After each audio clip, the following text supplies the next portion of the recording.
రైతు నేస్తం ఛానల్ అండి. ఎవరైతే ఫస్ట్ టైం మన ఛానల్ చూస్తున్నారో వాళ్ళని సబ్స్క్రైబ్ చేసుకోండి. ఇది ఎల్ఎంఎన్ సీడ్స్ వాళ్ళది బాసంతి వెరైటీ అండి. చూడండి ఏ విధంగా మొలకొచ్చింది. ఇది వేసి 7 days అండి. ప్రతి ఒక్క గింజ కూడా మొలక రావడం జరిగింది. చూడండి LMN seeds Basanti cotton variety.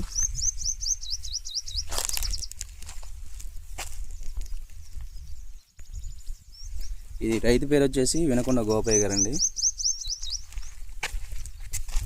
సువర్ణపురం గ్రామం, ముదిగొండ మండలం, ఖమ్మం జిల్లా. ఇది సరెజ్ చేయడం జరిగింది. మొలక అయితే ఎక్సలెంట్గా వచ్చేదండి. ప్రతి ఒక్క గింజ కూడా మొలక రావడం జరిగింది.